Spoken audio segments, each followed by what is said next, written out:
শীত হোক, গ্রীষ্ম হোক বা বর্ষা, ভ্রমণ পিপাসু বাঙালির হৃদয়ে চিরকাল তরঙ্গের দোলা লাগিয়েছে সমুদ্র সৈকত। আর সেই কাঙ্ক্ষিত সমুদ্র সৈকত যদি হয় অনতি দূরেই, যেখানে ব্যস্ত জীবন থেকে স্বল্প সময় বের করে স্বল্প খরচেই ভ্রমণ সম্পন্ন করে আসা যায়, তাহলে তো সোনায় সোহাগা।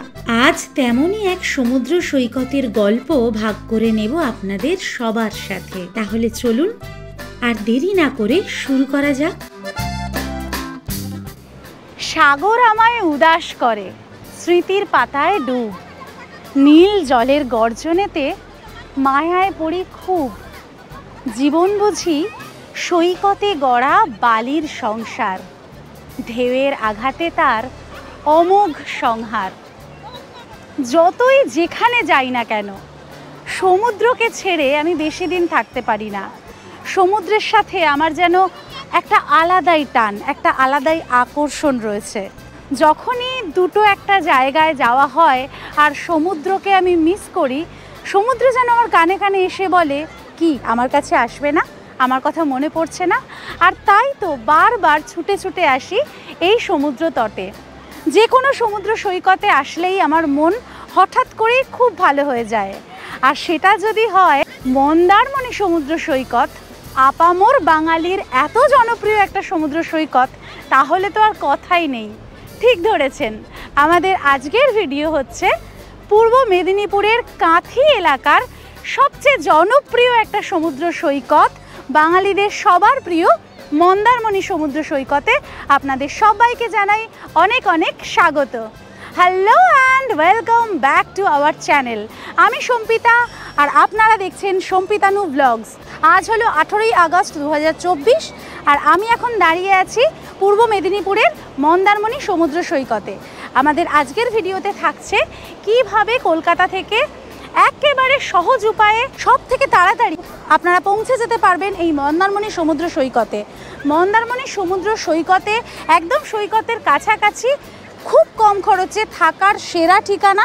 মন্দারমণিতে খাওয়া দাওয়া করার জন্য কি কি জায়গা আছে, মন্দারমণিতে ঘুরে দেখার জন্য কি কি আছে, সেই সমস্ত কিছু। আর মন্দারমণি আসার জন্য এবং এখানে ঘুরে বেড়ানোর জন্য কতদিন সময় আপনার লাগতে পারে, বছরের কোন সময় মন্দারমণি আসার জন্য একেবারে উপযুক্ত, সেই সব কিছুর বিস্তারিত বিবরণ। এছাড়াও থাকছে আরও ছোটোখাটো নানান অজানা টিপস। তাই এই ভিডিওটা শেষ অবধি দেখতে থাকুন। আর আমাদের চ্যানেলে যদি নতুন হন আর এখনও চ্যানেলটা সাবস্ক্রাইব করে না থাকেন, তাহলে এক্ষুনি সাবস্ক্রাইব করে বেল আইকনটা ক্লিক করে দেবেন। প্রতি শনিবার ঠিক বিকেল 4:30 আমাদের একটি করে নতুন ভিডিও আসে। তাহলে চলুন আর দেরি না করে তাড়াতাড়ি ঝটপট শুরু করে ফেলা যাক আজকের মন্দারমণির গল্প।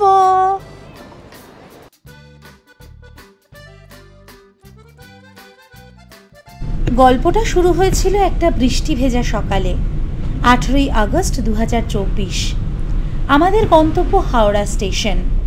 বারুইপুর থেকে একটা অ্যাপ ক্যাব নিয়ে আমরা এগিয়ে চললাম হাওড়া স্টেশনের উদ্দেশ্যে।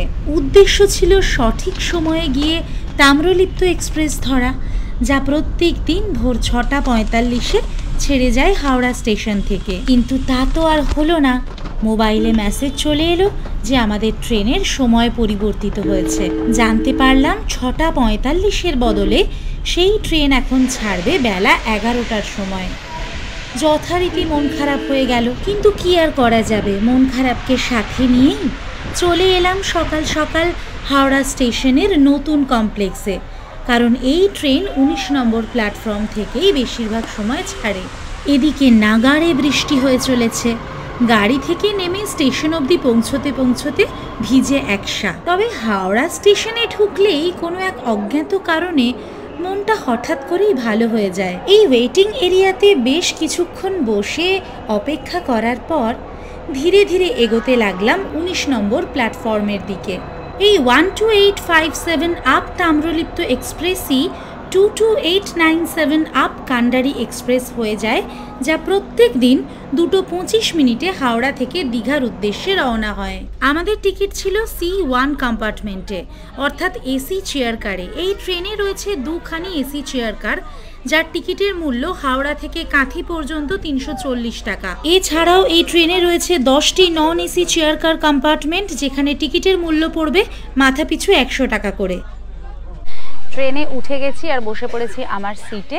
এই জায়গাটা একটু দেখিয়ে দিই। এই জায়গাটা আগেও দেখিয়েছি, আমাদের আগের ব্লগে দেখানো আছে। তাও দেখুন, এই রকম বসার জায়গাটা, পাশে এটাকে ওপরে তুলে দিতে পারেন বা এটা নামিয়ে দিতে পারেন, এরকম একটা ব্যাপার আছে। সামনে রয়েছে খাবার দাবার রাখার জন্য এরকম একটা টেবিল টাইপের, এখানে রেখে খাওয়া দাওয়া করতে পারেন, তুলে দিতে পারেন। এখানে জলের বোতল রাখার একটা জায়গা রয়েছে। লেগ স্পেসটা ভালোই থাকে এখানে। এই রয়েছে লেগ স্পেস। এখানে চার্জিং পয়েন্ট রয়েছে, সুইচ রয়েছে, প্লাগ পয়েন্টস রয়েছে। এখানে কার্টন টাইপের রয়েছে, নামিয়ে দেওয়া যাবে সানলাইট হলে। আজকে তো বৃষ্টি হচ্ছে, অসুবিধা নেই। আর ওপরে এখানে কতগুলো লাইট রয়েছে, আর এখানে ওপরে লাগেজ রাখার জায়গা রয়েছে। বেশ পরিষ্কার পরিচ্ছন্ন এমনি ট্রেনটা। তবে একটাই কি, যা 4 ঘন্টা 15 মিনিট লেট করেছে। 11টায় ছাড়ার কথা, 11টা 1 হয়ে গেছে, এখনও ছাড়ার কোনো লক্ষণ দেখছি না। দেখি কতক্ষণ লেট করে আর কখন আমরা গিয়ে পৌঁছই। ঠিক 11টা 7 বাজে আমাদের ট্রেন ছেড়ে দিল হাওড়া স্টেশন। 185 কিলোমিটার রাস্তা এখন আমরা অতিক্রম করে পাড়ি দিলাম কাঁথির দিকে। আজকে আমরা কাঁথি স্টেশনে নামবো। আর এই যাত্রাপথে আমাদের ট্রেনের অ্যাভারেজ স্পিড থাকবে মোটামুটি 56 কিলোমিটার প্রতি ঘন্টা, আর ম্যাক্সিমাম পারমিসেবল স্পিড থাকবে 130 কিলোমিটার প্রতি ঘন্টা। আচ্ছা, আমাদের ট্রাভেল টাইম হচ্ছে 3 ঘন্টা 20 মিনিট, একদমই কম ট্রাভেল টাইম। কিন্তু ট্রেন যা লেট করেছে বুঝতে পারছি না কী হবে। এই হচ্ছে এই ট্রেনের বাথরুম, মোটামুটি। আর এই হচ্ছে কমন প্যাসেজটা। এই ট্রেন প্রথম যাত্রা শুরু করেছিল 2009 সালের 15ই জুন, এবং তারপর থেকে এই ট্রেনটা চলছে। এই ট্রেনে কিন্তু অনবোর্ড ক্যাটারিং, ই ক্যাটারিং এবং প্যান্ট্রি কার সবটাই রয়েছে। আর এই ট্রেনটা চলবে সাউথ ইস্টার্ন রেলওয়ে জোনে। এখন আমাদের অপেক্ষা কতক্ষণে আমরা গিয়ে পৌঁছই। 2টি এসি চেয়ার কার, 10টি নন এসি চেয়ার কার এবং একটি প্যান্ট্রি কার কম্পার্টমেন্ট ছাড়াও এই ট্রেনে রয়েছে 3টি আনরিজার্ভড কম্পার্টমেন্ট, যেখানে হাওড়া থেকে কাঁথি পর্যন্ত আপনার ভাড়া পড়বে মাথাপিছু 70 টাকা করে। আমাদের এই ট্রেনের সেকেন্ড স্টেশন বা ফার্স্ট হল্ট হলো সাঁতরাগাছি স্টেশন, যেটা হচ্ছে হাওড়া থেকে 7.3 কিলোমিটার দূরে। আর এই যাত্রাপথের মধ্যে আমাদের ট্রেনের থাকবে 5টা ইন্টারমিডিয়েট স্টেশন। এটি হলো এমন একটি ট্রেন যেখানে খাবারের অভাব আপনি কখনোই অনুভব করবেন না। শুরু থেকে শেষ পর্যন্ত নানান ধরনের খাবারের আইটেম আপনার সামনে আসতেই থাকবে। এর উপরে রাখার জায়গা আছে, না না অসুবিধা হবে, এটা সুবিধা হলো। কত করে? 10 টাকা।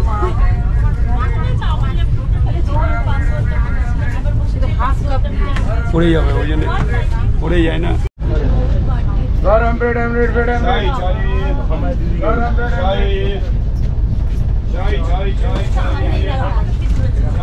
খাবার দাবারের পাশাপাশি এই ট্রেনে পরিচ্ছন্নতার ব্যাপারটিও কিন্তু বিশেষভাবে লক্ষ্য রাখা হয়। ফ্লোর ক্লিনিং এর পাশাপাশি রেলকর্মী দাদারা বারবার আমাদের কাছ থেকে গার্বেজ কালেক্ট করে নিয়ে যাচ্ছিলেন।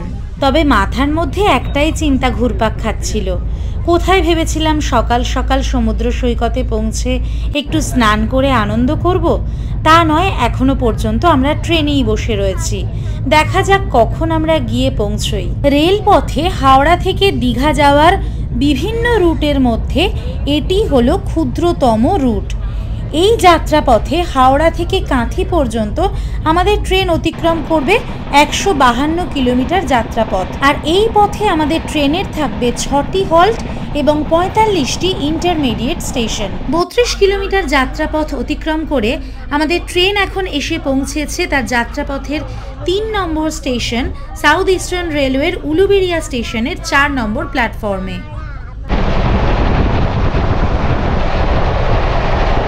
দুপাশের ঘন সবুজ প্রকৃতিকে সাথে নিয়ে আমরা এগোতে লাগলাম আমাদের গন্তব্যের দিকে। এই অপরূপ সবুজ প্রকৃতি, মেঘলা আকাশ, ঝিরিঝিরি বৃষ্টি আমাদের ট্রেন লেটের দুঃখকে কিন্তু অনেকটাই ভুলিয়ে দিচ্ছিল।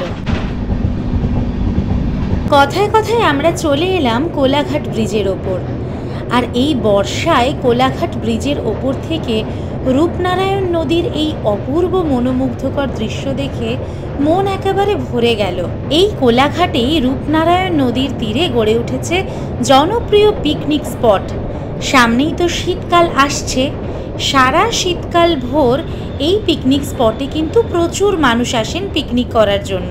বিশেষ করে ক্রিসমাস এবং নববর্ষের ছুটির সময় এই পিকনিক স্পটগুলিতে ভিড় হয় দেখবার মতন।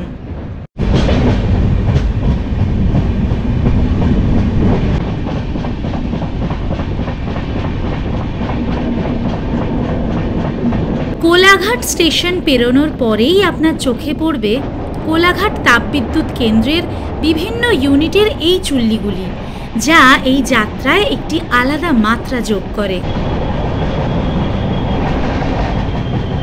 58.2 কিলোমিটার যাত্রাপথ অতিক্রম করে আমাদের ট্রেন এসে পৌঁছলো তার যাত্রাপথের চতুর্থ স্টেশন সাউথ ইস্টার্ন রেলওয়ের মেচেদা স্টেশনের প্ল্যাটফর্ম নাম্বার 4-এ। এই মেচেদা স্টেশনে আমাদের ট্রেনের হল্ট মাত্র 2 মিনিট।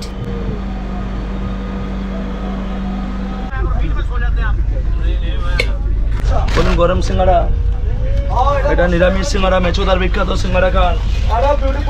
বলুন গরম গ্লাসটা মজমুচি সিঙ্গাড়া। দাদা এটা মস্ত, এটা মস্ত লেমন টি, এটা বিউটিফুল। মেচেদার পর এই তাম্রলিপ্ত এক্সপ্রেসের পরবর্তী স্টপেজ হলো তমলুক স্টেশন। মেচেদা আর তমলুকের মধ্যে দূরত্ব হলো 33 কিলোমিটার। আর এই পথে আমাদের ট্রেনের থাকবে 8খানি ইন্টারমিডিয়েট স্টেশন। আর এই যাত্রাপথে আমাদের ট্রেনের গতিবেগ থাকবে 55 কিলোমিটার প্রতি ঘন্টা।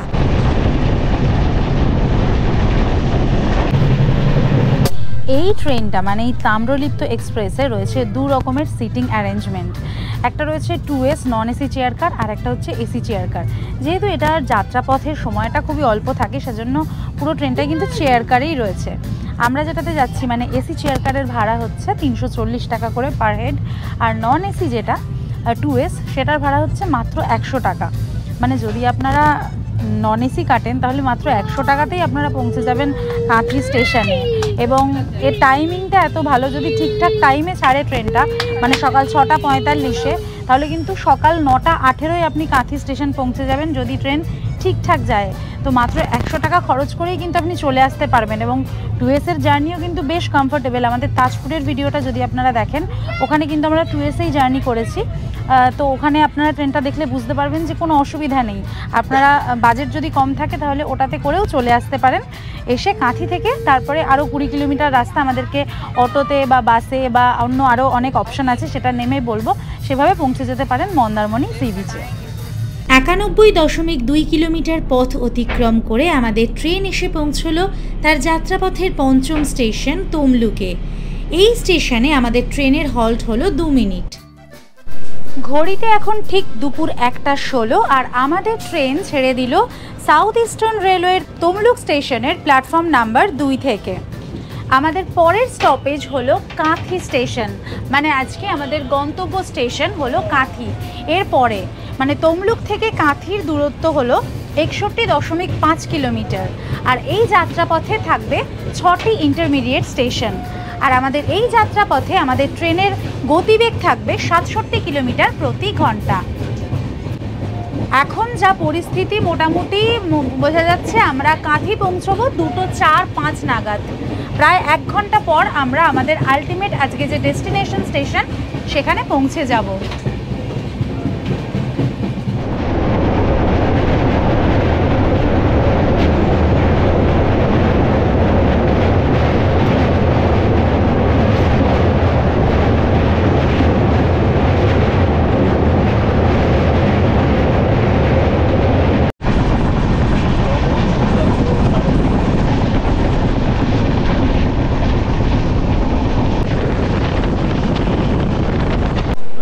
ঠিক 2:28 বাজে আর আমাদের ট্রেন চলে এসছে 152 কিলোমিটার পথ অতিক্রম করে তার যাত্রাপথের 6 নম্বর স্টেশন কাঁথিতে। মানে প্রায় 6 ঘন্টা লেট করে আমরা এসে পৌঁছলাম। এখানে ট্রেনের হল্ট ছিল 2 মিনিট। দেখতেই পেলেন ট্রেন ছেড়ে বেরিয়ে গেল। এটা দিয়েছে কাঁথি স্টেশনের 1 নম্বর প্ল্যাটফর্মে। 1 নম্বর প্ল্যাটফর্ম থেকেই আপনাদেরকে বাইরে বেরোতে হবে। আমাদের তালসারি সিরিজের ভিডিওতে আপনাদেরকে দেখিয়েছিলাম কাঁথি স্টেশনের একটা ছোট্ট পার্ট। সেইখানে যে দাদার সাথে আমাদের কথা হয়েছিল ওই ভিডিওতে, মানে তালসারির ভিডিওতে, ওই দাদাকেই আমরা ফোন করেছি আজকে, আর উনি এসে বাইরে অপেক্ষা করছেন। ওনার গাড়িতে করেই আমরা যাব মন্দারমণিতে। এখান থেকে মন্দারমণি সি বিচের দূরত্ব প্রায় 20 কিলোমিটার, মানে একটা রাস্তা দিয়ে গেলে 25 কিলোমিটার রাস্তা পড়বে, আর একটা দিয়ে গেলে 20 কিলোমিটার রাস্তা পড়বে। যেতে মোটামুটি 45 মিনিট মতন সময় লাগবে অটোতে। চলুন আর দেরি না করে তাড়াতাড়ি আমরা সি বিচের দিকে চলে যাই। ওখানে গিয়ে কোথায় থাকবো, কি খাবো, কিভাবে ঘুরবো, সবটাই কিন্তু থাকবে আমাদের এই ভিডিওতে, তাই এই ভিডিওটা শেষ অবধি দেখতে থাকুন। কাঁথি স্টেশনের পিছন দিক থেকে এখন আমরা নামছি। মাঝখান থেকেও বেরোনোর জায়গা আছে, তবে এই পিছন দিকে যেহেতু আমাদের C1 কম্পার্টমেন্ট ছিল সেজন্য একদম পেছনেই ছিল। আর পেছন দিক থেকেও যদি আপনারা বেরিয়ে আসেন, এখানেও কিন্তু বেশ কিছু অটো টোটো দাঁড়িয়ে থাকে। মানে এই যে রাস্তা দেখছেন ডান দিক থেকে যে রাস্তাটা আসছে ওই রাস্তাতেই মিলে যাচ্ছে। মানে এখান থেকেও আপনারা কিন্তু আপনাদের যদি আগে থেকে রিজার্ভ করা থাকে, অটোর দাদার সাথে কথা বলা থাকে, এখান থেকেও এসে দিব্যি উঠে পড়তে পারেন। চলুন, আমাদের হচ্ছে এই গাড়ি, আর এই হচ্ছে প্রণব দাদা। ওই দাদাকে আগেও আপনারা দেখেছেন তালসারি ভিডিওতে। তো ওই দাদার গাড়িতে করেই এখন আমরা চলে যাব। আর দাদার ফোন নাম্বার আমি দিয়ে দেবো স্ক্রিনে, আপনারা ওনার সাথে যোগাযোগ করে চলে আসতে পারেন যখন আপনারা এখানে আসবেন।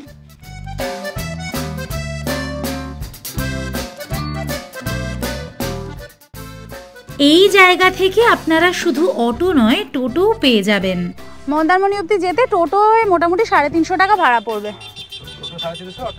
অটো 400 আর টোটো 350। আর এখান থেকে কি শেয়ার গাড়ির ব্যাপার আছে? কিছু শেয়ার গাড়ির কিছু ব্যাপার নেই। একটা কথা বলে নিই যে এই কাঁথি স্টেশন থেকে যারা যাবেন মন্দারমণিতে তাদের জন্য কিন্তু কোনো শেয়ার গাড়ির অপশন নেই। আপনাদেরকে গাড়ি রিজার্ভ করেই যেতে হবে। 2 জন থাক, 3 জন থাক, 5 জন থাক, সবাইকে গাড়ি রিজার্ভ করে যেতে হবে। সেক্ষেত্রে টোটোর ভাড়া হচ্ছে 350, অটোর ভাড়া 400, আর সেটা কিন্তু মনসা মন্দির মেন ব্রিজ পর্যন্ত। অটোতেই চলে যায়। হ্যাঁ হ্যাঁ 350-400 টাকা টিকিট বাড়তে গেছে। হ্যাঁ, এখানে টোটো অটোটার চলটাই বেশি। একদম। এই আমরা চলে এলাম মেন রোডের উপর, তাই তো? হ্যাঁ, এটাই কি কাঁথি বাইপাস? হ্যাঁ, এটা হচ্ছে NH 116B। আচ্ছা আচ্ছা, NH 116B। আচ্ছা, এখন আমরা যাচ্ছি কাঁথি বাইপাস NH 116B এর উপর থেকে, যেটা নন্দকুমার থেকে দীঘা যাচ্ছে সেই রাস্তা। মানে আপনারা যদি গাড়ি করে আসেন, নিজেদের 4 হুইলার নিয়ে আসেন, সেক্ষেত্রে কিন্তু আপনাদেরকে এই রাস্তাই ধরতে হবে। এই রাস্তাটা সোজা চলে যাচ্ছে চাউলখোলার দিকে। এই জায়গা থেকে দীঘার দূরত্ব হচ্ছে 34 কিলোমিটার। এই মোড়টার নাম কি? এটা খড়গপুর বাইপাস বলা হয়। খড়গপুর বাইপাস মোড়।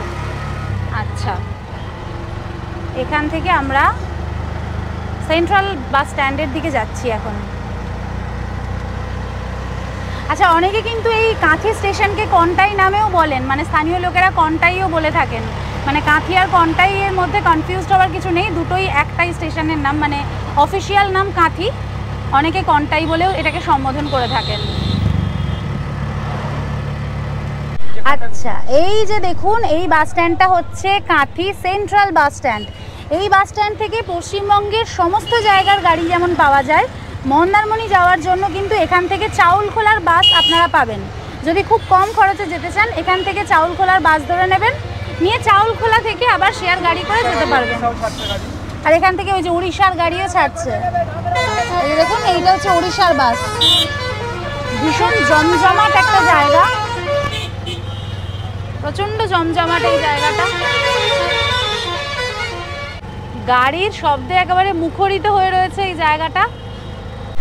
দেখুন, এই যে মোড়টা সামনে রয়েছে, এখান থেকে ডান দিকে রাস্তাটা যে বেঁকে যাচ্ছে, এখান থেকে 32 কিলোমিটার গেলে আপনি পৌঁছে যাবেন দীঘা। আর আমরা চলে যাব বাঁ দিকের রাস্তাটা দিয়ে। মাত্র 2 কিলোমিটার দূরেই হচ্ছে কাঁথি শহর বা কন্টাই শহর।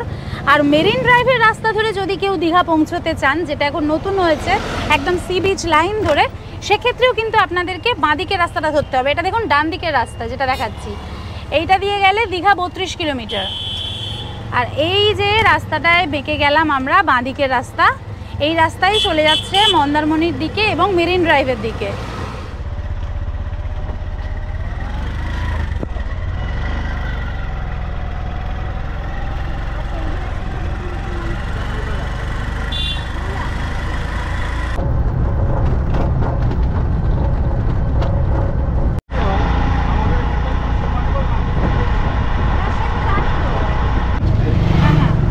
হয়তো ভাবছি যে ঠিক না, বার্গেনিং করলে কমবে না। 400 তো 400, এইটাই হওয়া উচিত, 350 হবে না, আবার 450 হবে। ওইটাই হওয়া উচিত। এক একজন এক এক রকম দাম বললে তো খুব প্রবলেম হয় না। এটা কিন্তু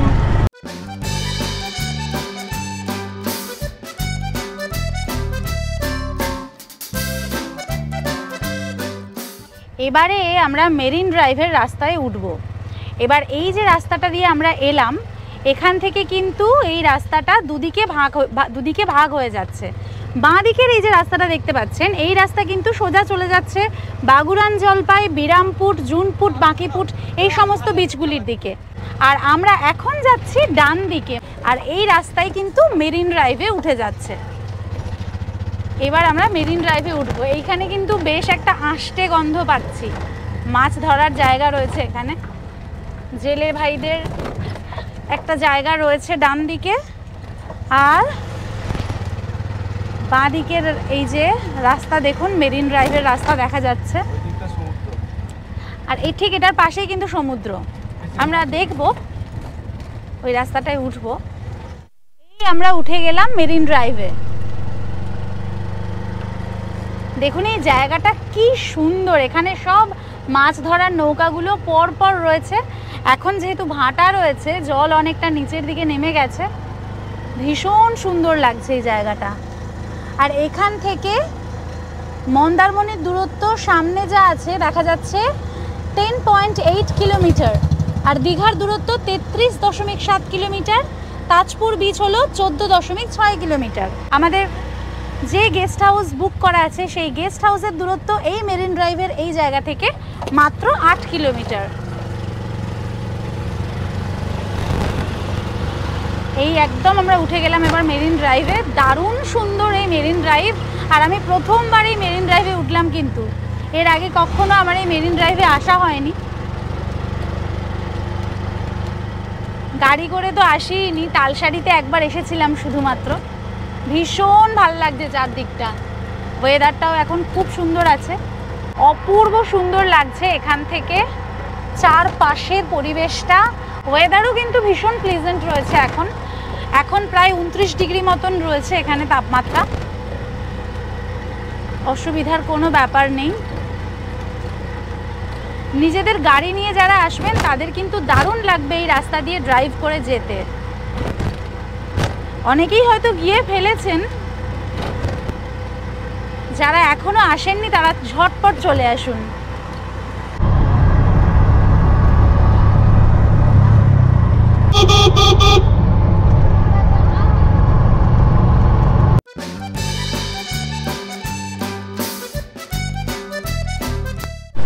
দেখুন এই যে অসম্ভব সুন্দর একটা রাস্তার মধ্যে থেকে আমরা যাচ্ছি, এই চারিদিকের এই যে সবুজ আর আকাশে একটা কালো মেঘ ঘনিয়ে এসেছে, এই সৌন্দর্য কিন্তু আপনারা বর্ষাকালেই পাবেন।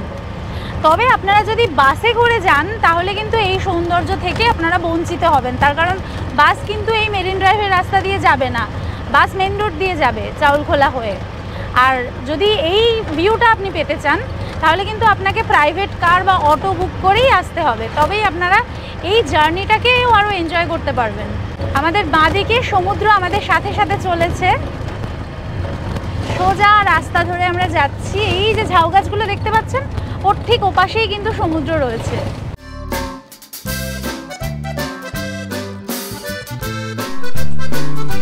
দেখুন এখন আপনাদেরকে দেখাচ্ছি যাওয়ার পথে একটা জায়গায় এরকম শুটকি মাছ এইভাবে মাটিতে বিছিয়ে শুকনো করা হয়েছে, সেইটাকে কালেক্ট করা হচ্ছে।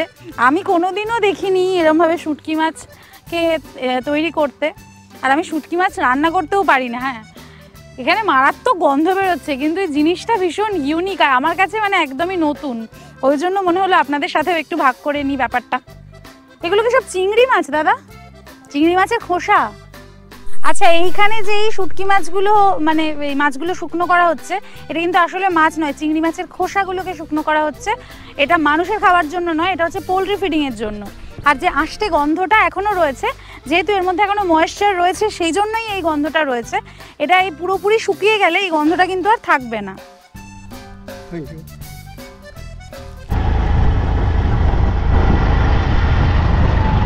প্রথম প্রথম সমুদ্র দর্শন গাড়ি থেকে। দূরে দেখা যাচ্ছে সমুদ্র। কি অপূর্ব সুন্দর এই জায়গাটা।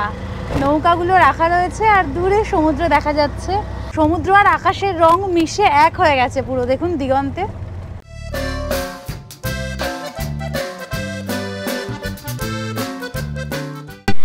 আচ্ছা, আপনারা যখন এই রাস্তা ধরে আসবেন, মন্দারমণি পৌঁছানোর 3.5 কিলোমিটার আগে একটা জায়গায় দেখবেন ডান দিকে পড়বে বিবেকানন্দ মঠ। ওই মঠের সামনে একটুখানি গাড়িটা দাঁড় করিয়ে নামবেন। কেন বলুন তো? এই যাওয়ার পথেই একটা দারুণ সাইট সিইং করে তারপরে আপনারা মন্দারমণি সি বিচে পৌঁছতে পারবেন। এইখানেই রয়েছে বাঁদিকে লাল কাঁকড়া সি বিচ। এখানে প্রচুর লাল কাঁকড়া নিশ্চয়ই আছে, সেজন্যই সি বিচটার নাম লাল কাঁকড়া সি বিচ হয়েছে। ওইখান থেকে ঘুরে আমরা একটু লাল কাঁকড়া বিচটা দেখে তারপরে যাব মন্দারমণি বিচে। চলুন এখন লাল কাঁকড়া বিচে যাওয়া যাক।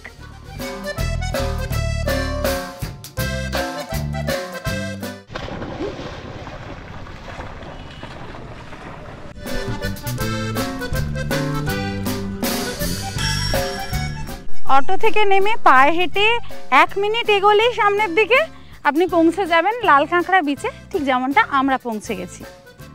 মন্দারমণির এই লাল কাঁকড়া সমুদ্র সৈকতটিও কলকাতার খুব কাছে অ্যাডভেঞ্চার প্রেমী এবং প্রকৃতি প্রেমীদের জন্য সপ্তাহান্তের একটি জনপ্রিয় গন্তব্য হিসাবে আত্মপ্রকাশ করছে।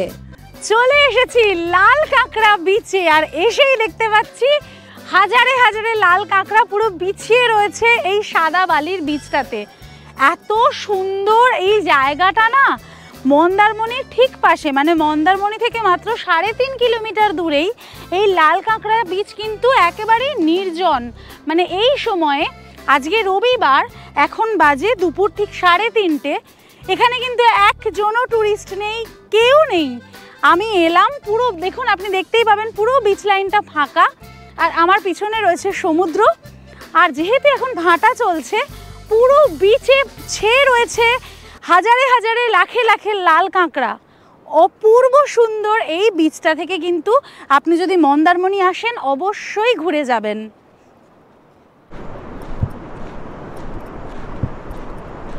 এই লাল কাঁকড়া বিচ অবস্থিত পুরুষোত্তমপুর নামক একটি ছোট্ট গ্রামে। এই গ্রামটির অবস্থান মন্দারমণি সমুদ্র সৈকত এবং পিছাবনি মোহনার ঠিক মাঝখানে। এই লাল কাঁকড়া বিচের আশেপাশে কিন্তু বর্তমানে বেশ কয়েকটি বিচ ক্যাম্প এবং রিসর্ট গড়ে উঠেছে।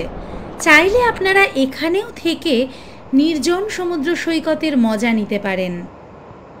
লাল কাঁকড়া বিচ থেকে এবার আমরা এগোচ্ছি মন্দারমণির দিকে। লাল কাঁকড়া বিচ ধরে আপনারা যদি পায়ে হেঁটেও চলে আসেন তাহলেও মন্দারমণি পৌঁছে যেতে পারবেন। 3.5 কিলোমিটার রাস্তা বিচ লাইন ধরেও আসা যাবে। আমরা চলে এলাম আমাদের অটোতে, আর এখন আকাশের অবস্থাটা জাস্ট একবার দেখুন। মানে আরও খানিকক্ষণ ওখানে থাকতে খুব ইচ্ছা করছিল, খুব ভালো লাগছিল, কিন্তু যা মেঘ করে এসছে আমরা সেই রিস্ক নিতে পারলাম না। আমরা তাড়াতাড়ি এখন হোটেলে ঢুকতে পারলে বাঁচি। বলতে বলতে বৃষ্টি নেমে এসছে, বলতে বলতে বৃষ্টি নামলো, বড় বড় ফোঁটা।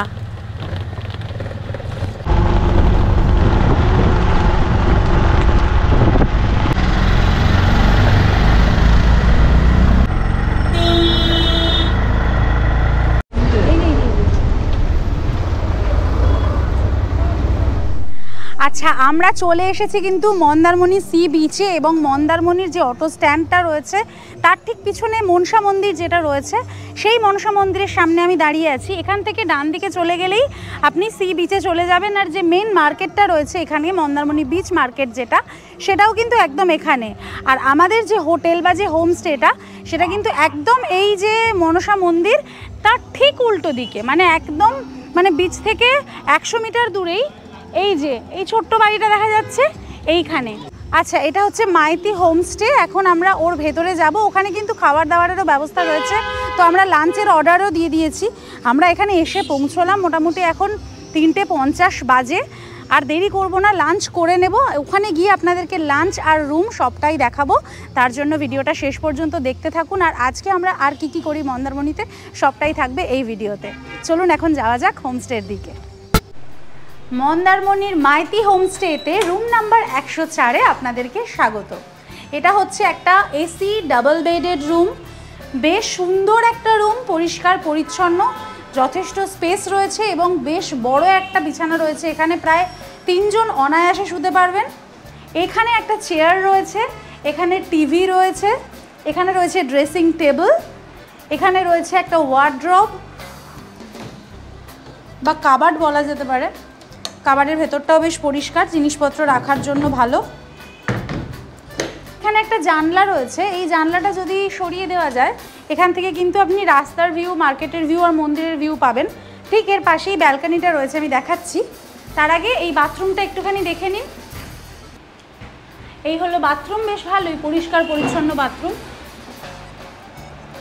বিশাল বড় সড়ো কিছু না হলেও বাথরুমটা কিন্তু বেশ ভালো। আর এইখানে রুমের মধ্যে জামা কাপড় রাখার জন্য এই একটা হ্যাঙ্গার করে দেওয়া রয়েছে। তো কেন এই হোমস্টেটা আমি প্রেফার করলাম, মন্দারমণিতে তো হোমস্টের অভাব নেই, প্রচুর hotel, resort, guest house, homestay সব রয়েছে। কিন্তু আমি দেখলাম মানে অনেক হোমস্টে হোটেলে ফোন করে এই রেটের মধ্যে আমি যে দামে এই রুমটা পেয়েছি, এসি রুম এই সময় কিন্তু কোনো জায়গাতেই অ্যাভেলেবেল নয়। এই রুমটা আমার পড়েছে 1200 টাকা করে প্রত্যেক দিন, শুধুমাত্র থাকার জন্য, অনলি লজিং 1200 টাকা। আর যদি আপনারা নন এসি নেন সেক্ষেত্রে 800 থেকে 900 টাকা পড়বে। তবে এখানে একটা কথা আপনাদেরকে বলে রাখা ভালো, এটা কিন্তু সিজন ওয়াইজ এবং উইকডেজ ওয়াইজ ওঠানামা করে। মানে এখন যা সিজন চলছে এই রুম কিন্তু ওনারা 1800-2000 টাকাই দিচ্ছেন।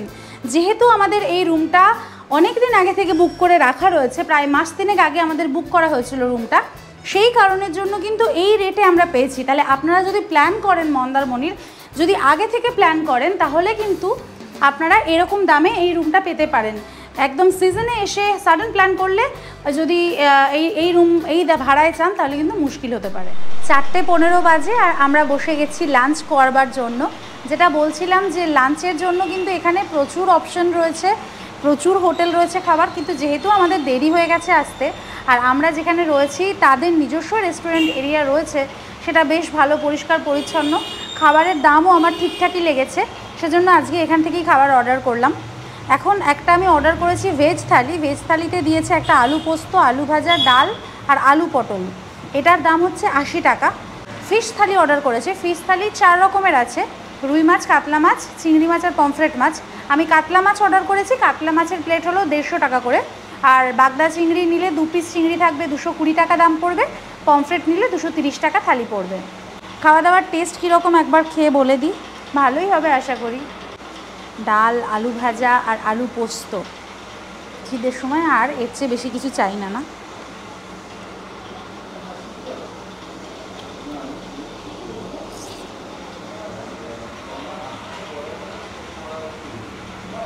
ঠিকঠাক, একদমই ঘরোয়া। আর মাছটা কেমন দিলে খেয়ে জানাচ্ছি।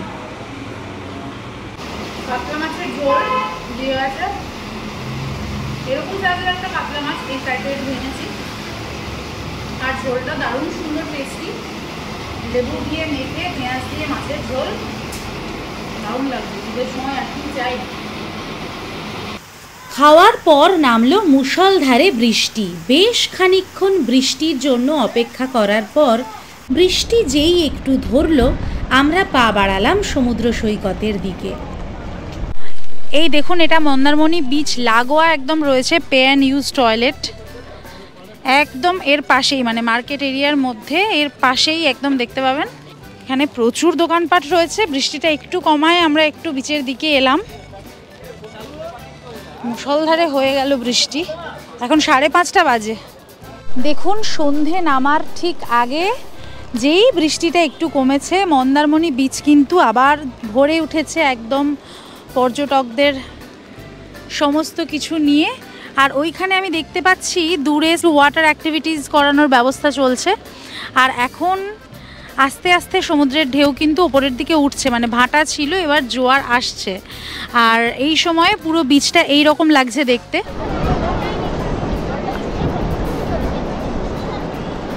এই বানানা বোট বা অন্যান্য বোটগুলিতে ওয়াটার অ্যাক্টিভিটিস করার জন্য আপনার খরচ পড়বে মাথাপিছু 200 টাকা করে, প্রায় 15 মিনিটের জন্য।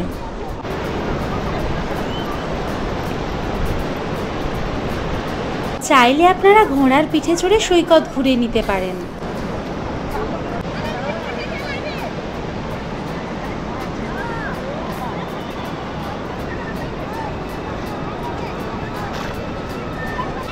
আর সাথে বাচ্চা থাকলে তাদের জন্যও রয়েছে বিভিন্ন মনোরঞ্জনের উপায়।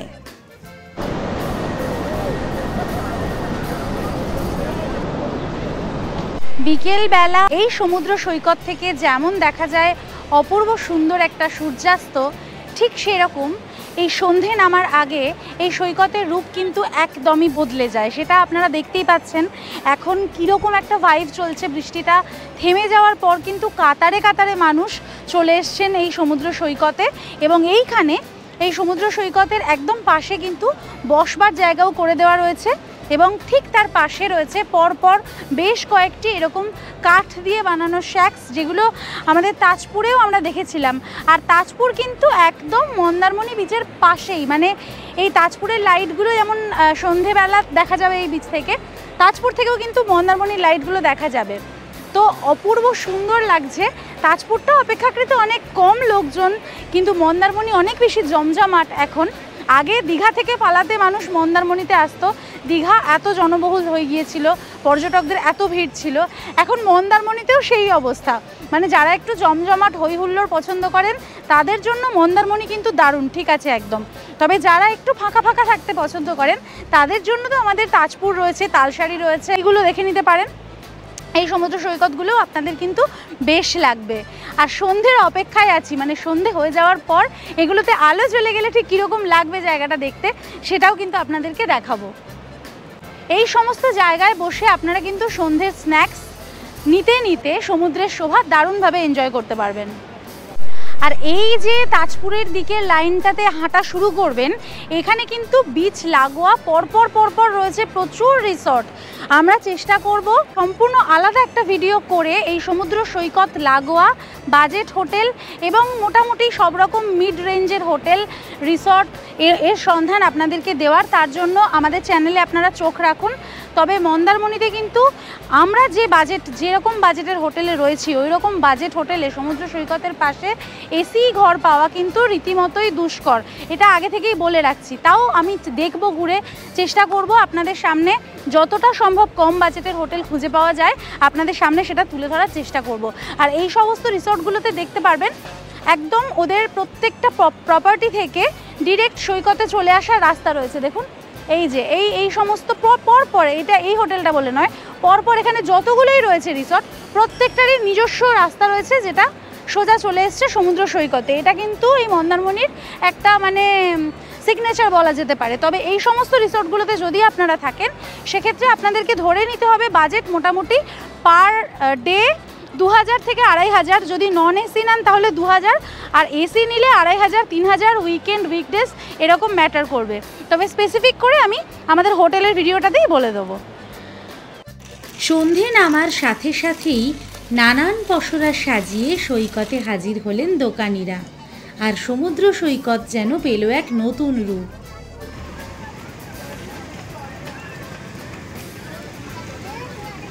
এই মন্দারমণি সমুদ্র সৈকতের সন্ধেবেলার বিশেষ আকর্ষণ হলো সমুদ্র সৈকতের ধারে এই মাছ ভাজার দোকানগুলি।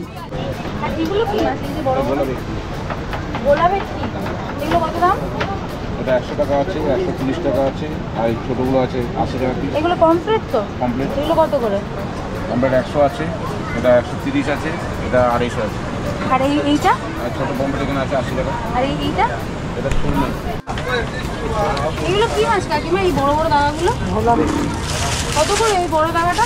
মাছ ভাজা ছাড়াও নানান রকম মুখরোচক খাবারে তখন গম গম করছে সমুদ্র সৈকত।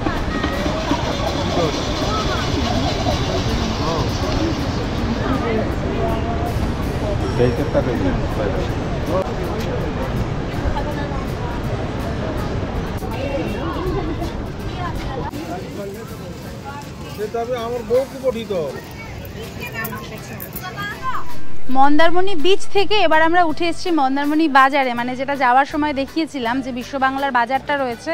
এবার বাজারটা ঘুরে দেখব। দারুণ লাগছে সন্ধ্যেবেলা, জমজমাট ভাইব, প্রচুর দোকানপত্র, কেনাকাটা, খাওয়া দাওয়ার জন্য একেবারে আদর্শ জায়গা। বেড়াতে গিয়ে যারা শপিং করতে ভালোবাসেন তাদের জন্য কিন্তু এই মন্দারমণি সমুদ্র সৈকতের বাজার হতে পারে এখানকার বিশেষ একটি আকর্ষণ। নিজের জন্য বা ঘর সাজাবার জন্য কোনো জিনিস হোক অথবা প্রিয়জনকে উপহার দেওয়ার কোনো সামগ্রী, সবেরই কিন্তু বিপুল সমাহার রয়েছে এই সমুদ্র সৈকতে।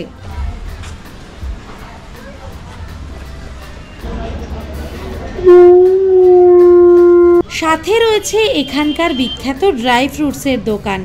এখান থেকে আপনি নিজের জন্য হোক অথবা আপনার প্রিয়জনকে উপহার দেওয়ার জন্য হোক কিনে নিতেই পারেন ভালো মানের ড্রাই ফ্রুটস। দাদা এই কার্টুনের ব্যাগ আছে?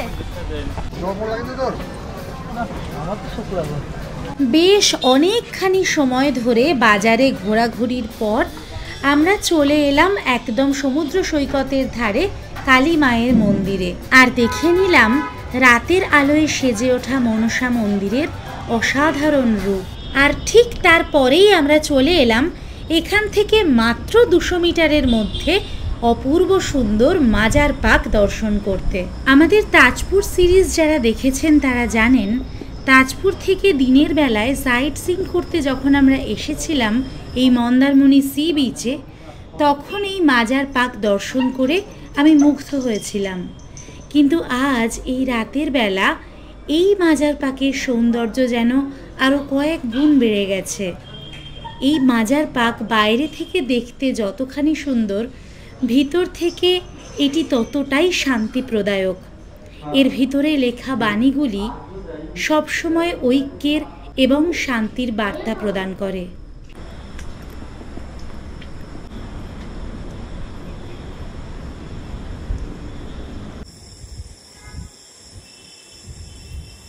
রাস্তার ওপরেই রয়েছে তিলোত্তমা হোটেল অ্যান্ড রেস্টুরেন্ট নামে এই ছোট্ট রেস্টুরেন্টটি। পরিষ্কার পরিচ্ছন্ন এই রেস্টুরেন্টটিতে ব্রেকফাস্ট থেকে ডিনার সব কিছুই পাওয়া যায়। চাইলে আপনারা রাতের খাবার এখান থেকেও খেয়ে নিতে পারেন।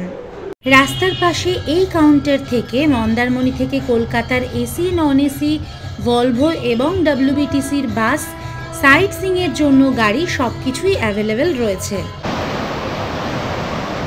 ঘোরাঘুরির পর আমরা আবার ফিরে এলাম সমুদ্র সৈকতে। বৃষ্টি এখন একেবারে ধরে গেছে, আর আকাশে মেঘের ফাঁক থেকে হেসে উঁকি দিচ্ছে পূর্ণিমার চাঁদ। সমুদ্রের ঢেউ আছড়ে পড়ছে সৈকতে এসে।